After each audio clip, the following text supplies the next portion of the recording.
Alors, on va terminer la partie de l'érythropoïèse. Alors, on a vu les aspects cytologiques de l'érythropoïèse, les compartiments cellulaires, compartiment cellules souches, progéniteurs et le compartiment de maturation. Nous avons vu qu'est-ce qui se passe au cours de la maturation, des progéniteurs. Du premier qui est le proérythroblaste, puis érythroblaste basophile qui va donner le polychromatophile, qui va donner l'acidophile et qui, par la suite, il va donner le réticulocyte. Le réticulocyte, une fois dans la circulation sanguine, il va subir les derniers stades de maturation pour donner à la fin le globule rouge ou l'hématie. Nous avons dit qu'au cours de la maturation, en fait, il y a une préparation des cellules pour être, remplies d'une quantité suffisante demandée en hémoglobine. Puis après, on a le globule rouge, il passe dans la circulation sanguine pour qu'il assure sa fonction principale qui est le transport gazeux. Alors, nous avons vu que cette érythropoïèse, il dépend de plusieurs paramètres. Bien sûr, il dépend de tout ce qui concerne la régulation, aussi bien la régulation dans le sens positif, l'activation de l'érythropoïèse, ou l'autre sens pour la freiner, pour la contrôler. Et on a détaillé un petit peu la molécule de l'hémoglobine, les chaînes de globine, les chaînes alpha, les chaînes bêta, les moyens d'exploration, surtout la technique de l'électrophorèse. Et par la suite, nous avons dit des éléments qui influencent sur la qualité de l'érythropoïèse, à savoir le fer, le métabolisme du fer. Nous avons dit que parmi l'objectif de cette partie du métabolisme du fer, c'est reconnaître le cycle du fer et bien sûr avoir les connaissances pour mieux interpréter le bilan martial. Nous avons dit dans le bilan martial, il y a des tests pour évaluer le compartiment circulant. Nous avons parlé de dosage sérique du fer, que nous avons dit qu'il est inutile si on le fait seul. Normalement, toujours, on doit l'associer au dosage de la transférine pour calculer la capacité totale de la saturation de la transférine qui, par la suite, nous permet de calculer ce qu'on appelle le coefficient de saturation. Puis après, nous avons vu tout ce qui concerne le fer fonctionnel hématopoïétique par les éléments de l'hémogramme, le taux d'hémoglobine, le VGM, la TCMH, la CCMH. Bien sûr, il y a d'autres éléments. Et bien sûr, nous avons vu cette coloration de Pearls qui nous permet de voir directement est-ce que la moelle elle a des stocks de fer. Et nous avons dit que cette coloration il nous permet de mettre en évidence certaines entités pathologiques comme l'anémie sidéroblastique qui est caractérisée par des sidéroblastes. Qu'est-ce que veut dire sidéroblastes? Ce sont des érythroblastes qu'on a mis dans leur cytoplasme le fer. Alors lorsque les grains de fer dessinent ce qu'on appelle une couronne, ça s'appelle l'érythroblaste ou le sidéroblaste s'appelle sidéroblaste en couronne. Et à la fin, les explorations du fer de réserve, nous avons dit on a deux sortes de réserves. Une forme de réserve qui est facilement mobilisable, c'est la ferritine.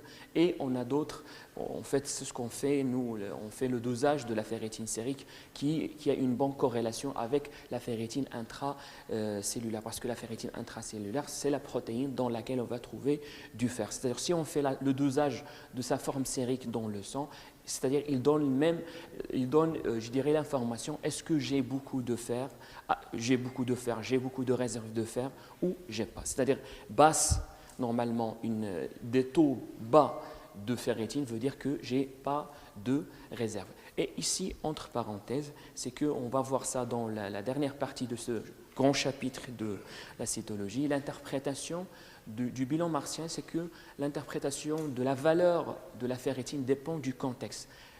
C'est-à-dire, pour interpréter le chiffre ou le résultat de fer, on doit tenir compte, est-ce qu'on est dans un contexte inflammatoire ou non? Pourquoi? Parce que l'interprétation, ça en fonction du contexte clinique.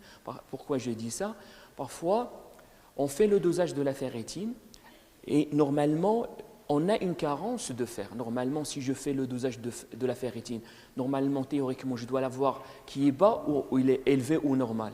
Dans la carence martiale, je n'ai pas de fer. Normalement, je dois avoir un taux bas de la ferritine. Mais dans le contexte inflammatoire, le taux de la ferritine n'est pas bas. Pourquoi? Bon, c'est le contexte inflammatoire, je peux le trouver normal. Alors, pour faire la différence, est-ce que, je veux dire, pour plus de visibilité sur le statut de fer, c'est pour ça qu'on a cherché d'autres marqueurs qui ne s'influencent pas par le contexte inflammatoire. Et là réside, je dirais, la place de dosage des récepteurs solubles de la transférine. Le dosage des récepteurs solubles de la transférine, je veux dire, ils ne sont pas influencés par l'inflammation. C'est-à-dire, si je trouve par exemple des taux bas des récepteurs solubles de la transférine, veut dire quoi? Si j'ai un taux bas des récepteurs solubles de la transférine, qu'est-ce que ça veut dire? C'est-à-dire, je n'ai pas beaucoup de récepteurs à la surface des cellules. Veut dire quoi? Si je n'ai pas assez, c'est-à-dire les cellules sont une insuffisance en matière de fer. C'est pour ça, dans ce cas, normalement, je peux dire que je n'ai pas une carence en fer. Pourquoi? Parce que les cellules n'expriment pas beaucoup les récepteurs de la transférine. Parce que s'ils ont besoin, les cellules en fer, ils vont exprimer beaucoup des récepteurs de la transférine. Et par conséquent, même le dosage des récepteurs solubles de la transférine seront augmentés. C'est pour ça, je reviens à ce point important, c'est que la valeur des dosage des récepteurs solubles de la transférine ne sont pas leur valeur n'est pas influencée par le contexte inflammatoire. C'est pour ça, parfois, dans le contexte anémique et inflammatoire, pour faire la différence, est-ce que j'ai pour expliquer la valeur de la ferritine, je fais ce dosage pour faire la part des choses. Est-ce que je suis vraiment dans un contexte de carence en fer? Et dans ce cas, si je suis dans un contexte de carence en fer, normalement, je dois avoir le taux des récepteurs solubles augmenté ou il est diminué? Si j'ai une carence, j'ai besoin de fer, je dois avoir des chiffres augmentés des récepteurs solubles de la transférine. Mais si j'ai assez de fer, je ne vais pas exprimer, c'est-à-dire beaucoup de récepteurs de la transférine à la surface de cellules. Et par conséquent, même, je dirais, le composant soluble, c'est ce qu'on fait par le dosage des solubles, le dosage des récepteurs solubles de la transférine. Si j'ai assez de fer, je vais trouver un taux qui est bas ou normal. Juste pour clôturer je dirais le métabolisme du fer, deux choses, je reviens sur ça, deux choses, savoir le cycle du fer et comment interpréter le bilan martial. Bien sûr on a enchaîné par le métabolisme des vitamines B9 et B12 qui, bien sûr, qui entrent dans qui influence sur la qualité de l'érythropoïèse. Nous avons dit que le déficit en ces deux vitamines, il donne ce qu'on appelle des anémies macrocytaires. Et surtout, on voit ça dans le contexte de la maladie de Biermer. Alors, après ce voyage dans l'érythropoïèse, le globule rouge, comme vous le savez, il a une durée de vie qui est limitée. Alors, on va arriver au stade final de cette érythropoïèse, c'est l'hémolyse physiologique.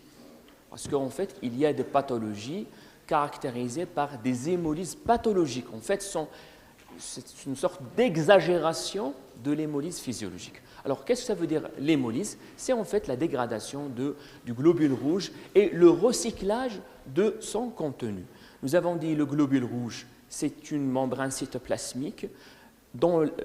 À l'intérieur, on va trouver de l'hémoglobine. L'hémoglobine, c'est quoi? C'est les chaînes de globine, alpha et bêta, et le noyau de l'hème. Le noyau de l'hème, bien sûr, il y a un noyau tétrapyrolique, des cycles azotés, dont au centre, on va trouver le fer. Alors, ce qui caractérise l'érythropoïèse, c'est en fait, on recycle le fer. On n'absorbe le fer que la quantité absorbée, c'est la quantité perdue par la desquamation des cellules, comme on a dit que les pertes sont passives dans le contexte du métabolisme du fer. Mais on a les moyens que pour maîtriser, je dirais, l'apport du fer, comme on a déjà vu. Alors, l'hémolyse, bien sûr, on a dit au fur et à mesure du travail, que le globule rouge parcourt ces jours dans la circulation sanguine, en fait, avec le temps, comme on a dit que ses ressources en énergie sont limitées, et l'énergie, il est essentiel pour le fonctionnement du globule rouge. Pourquoi? Parce que même cette forme biconcave du globule rouge, pour la conserver, on doit fournir de l'énergie. Et autre chose, c'est que même le degré d'oxydation du fer pour fixer l'oxygène, aussi pour maintenir ce changement, ou pour maintenir toujours, pour revenir à l'état de Fe2+, parce que Fe2+, c'est la forme de fer qui peut fixer l'oxygène, on doit fournir de l'énergie. Le globule rouge, il n'a pas de mitochondrie, il n'a pas de noyau, c'est pour ça que ses ressources en énergie sont limitées. C'est pour ça, avec le temps, on ne va pas trouver assez d'énergie pour maintenir ces fonctions vitales pour le globule rouge. C'est pour ça, avec le temps, le globule rouge, il perd sa forme biconcave, il devient plus sphérique. Et on a dit que cette forme sphérique, ce n'est pas normal, ce n'est pas physiologique.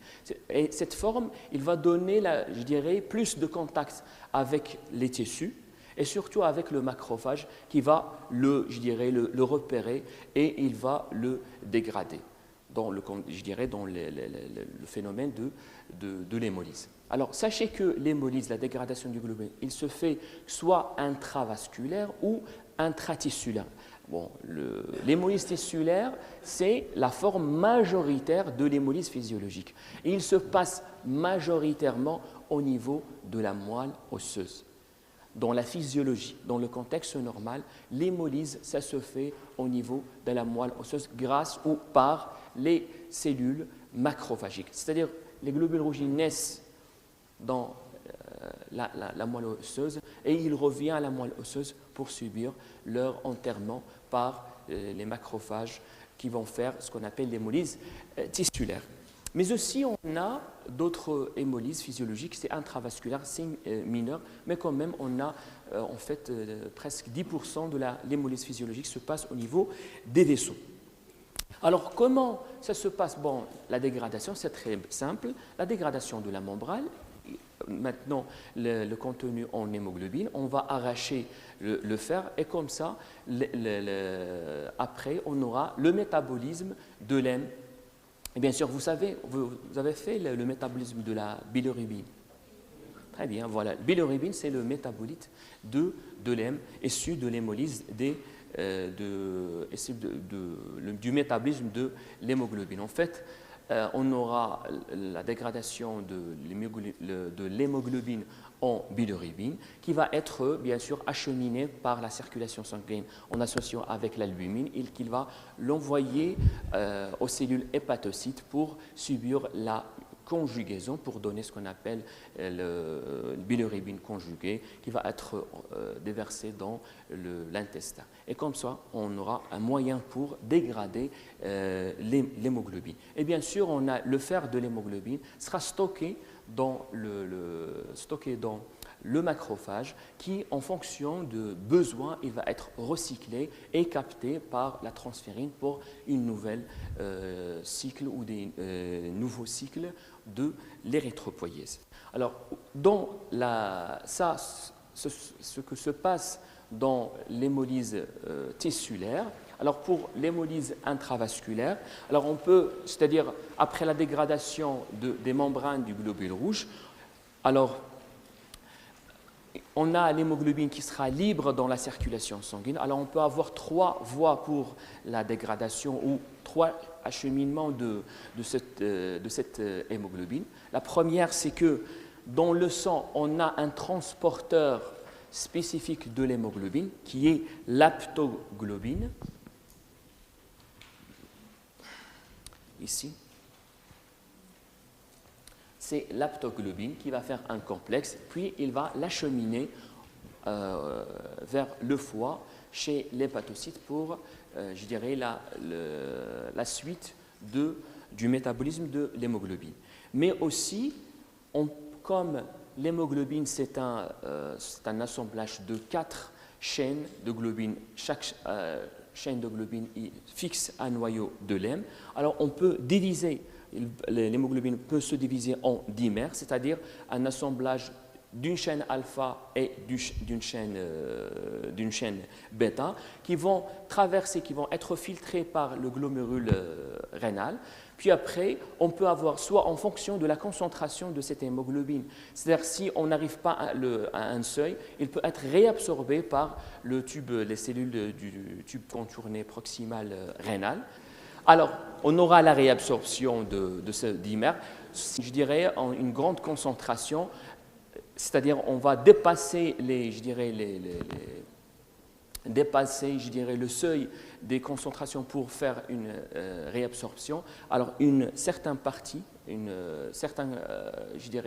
molécule de ce dimère alpha-bêta d'hémoglobine va être éliminée par les urines. Ça, les deux premières voies. Troisième voie, c'est que cette voie que... Alors, on a l'hémoglobine on aura une oxydation du fer en Fe2 en Fa3+. Alors, si le fer est sous forme de Fa3+, on parle de la méthémoglobine. Méthémoglobine, c'est-à-dire hémoglobine dont le degré d'oxydation de fer est Fe3+. Alors, cette molécule peut être... Alors, il s'appelle maintenant, au lieu de l'hème, il s'appelle l'hémine. Et l'hémine peut être transporté soit par l'albumine, soit par l'hémopexine. Les deux complexes, ils vont acheminer cette molécule vers l'hépatocyte. Là, ils vont subir le métabolisme de cette molécule cette fois-ci, qui est de l'hémine. Et comme ça, le cycle ou ce que se passe au cours de l'hémolyse intravasculaire pour recycler les différents constituants du globule rouge. Bon, l'hémolyse physiologique et le bilan. Alors, ça, il nous sert à quoi cette, description, comment ça se passe, l'hémolyse physiologique? C'est en fait, il y a des circonstances pathologiques. On a, ce sont les hémolyses pathologiques. On doit faire un bilan pour évaluer est-ce qu'on est devant une hémolyse ou non.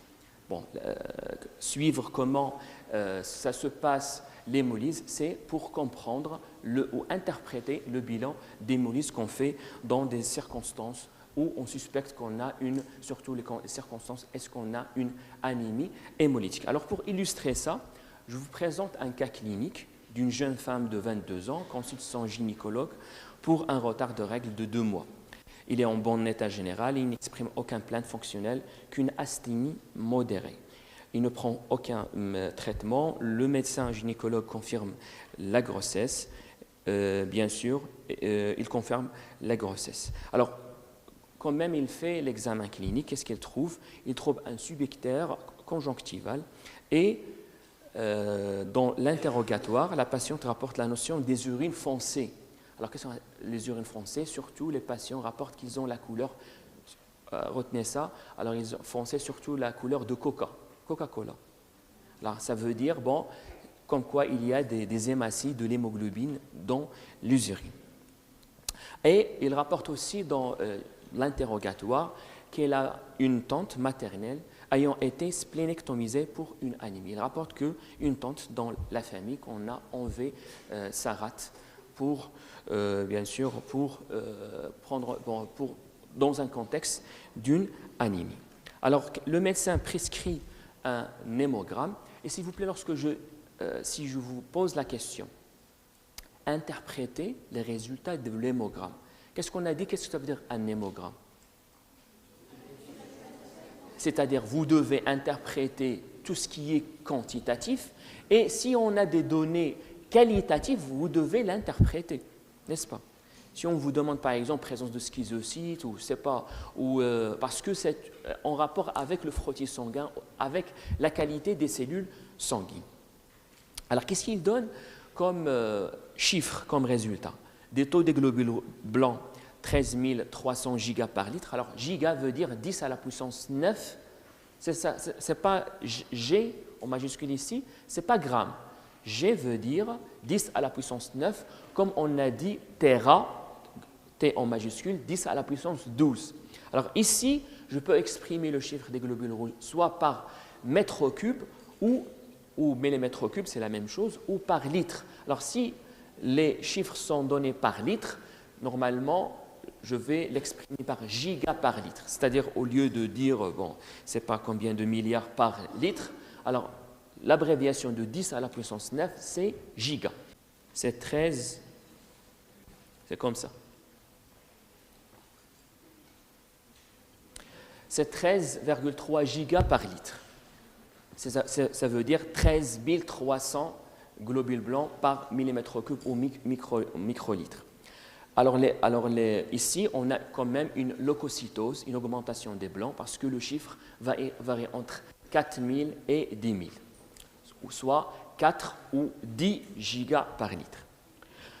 Le chiffre des blancs, c'est 2,45 téra par litre. Normalement, c'est une jeune dame adulte. Normalement, il doit avoir un chiffre entre 4,5 et 5 téra par litre ou 4,5 à 5 millions par microlitre. Quand même, j'ai ici une diminution du taux des globules rouges. Le taux d'hémoglobine, c'est 7,3 grammes par décilitre.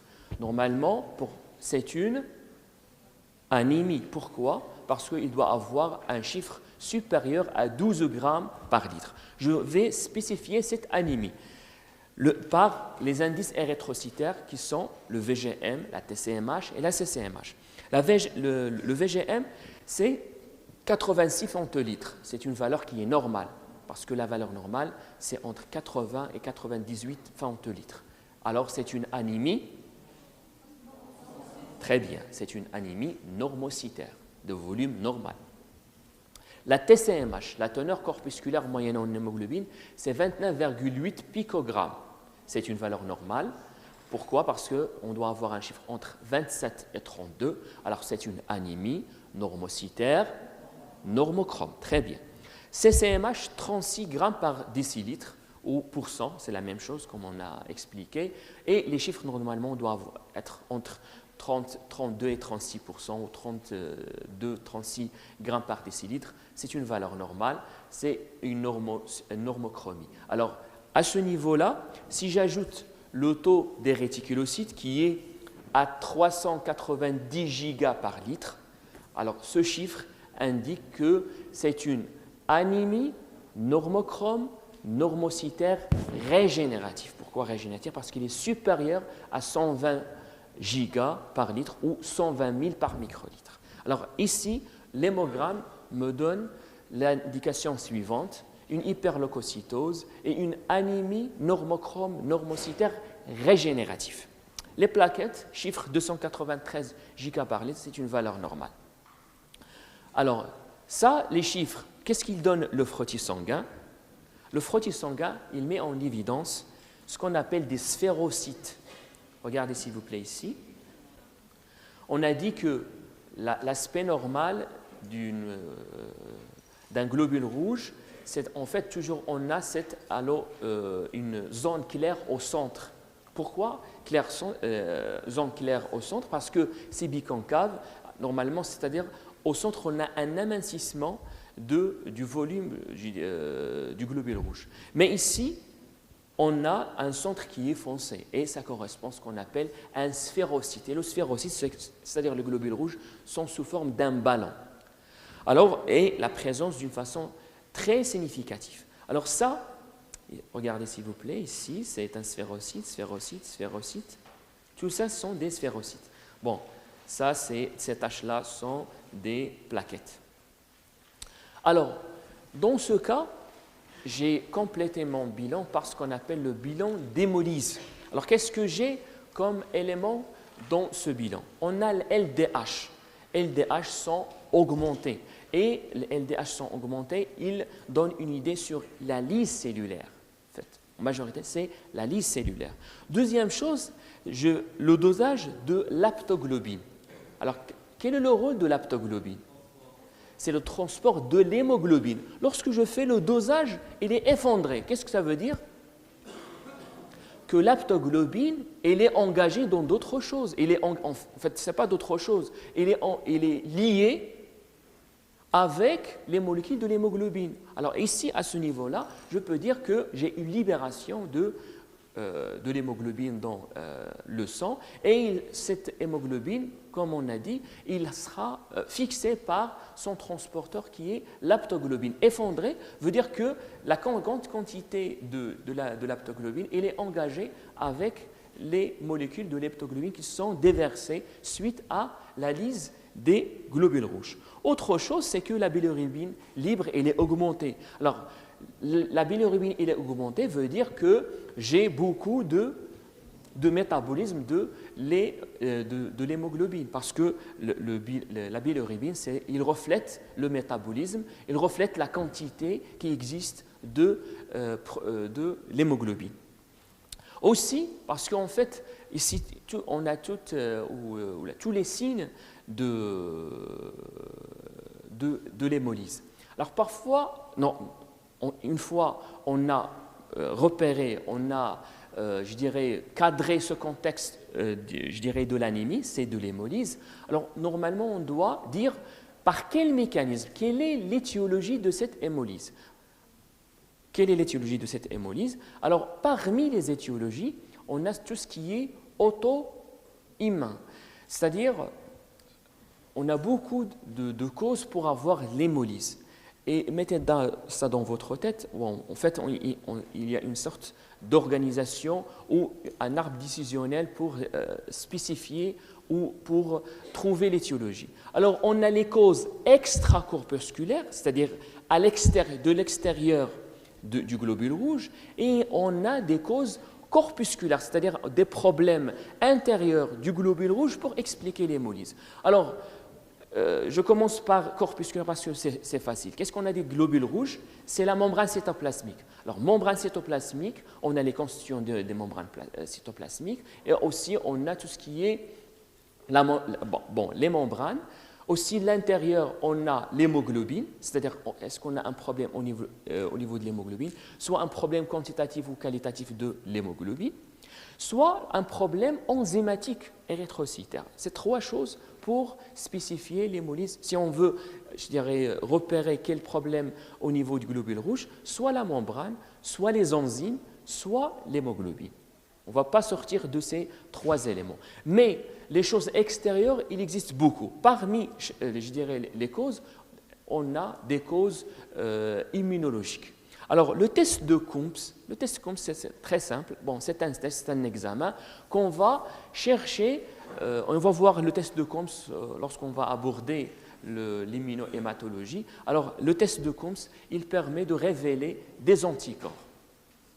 Il permet de révéler les anticorps. Alors ici, on a fait quand même une recherche. Est-ce que j'ai des anticorps qui peuvent attaquer, c'est-à-dire lorsqu'on va les spécifier, qui peuvent attaquer le globule rouge et par conséquent, ils peuvent être responsables de l'hémolyse. Dans ce cas, mon test de Coombs, on va voir, il y a deux versions de ce test de Coombs, soit le test de Coombs direct, soit le Coombs indirect. On va voir ça plus de détails dans l'immunohémato. Bon, dans ce contexte, le test de Coombs, pour révéler la présence des anticorps, elle est négative.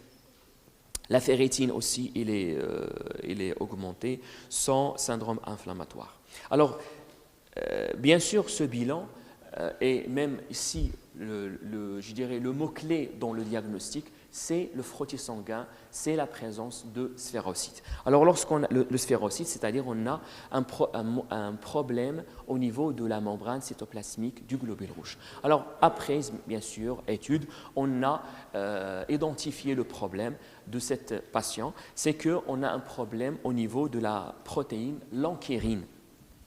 Et ici, je vous rappelle la structure de la membrane cytoplasmique. On a dit que le globule rouge, il a un cytosquelette. Bien sûr, il garde une certaine conformation pour assurer cette forme biconcave du globule rouge. Alors ici, on a le cytosquelette du globule rouge avec ces fibres ou protéines, ce qu'on appelle les spectrines alpha et bêta.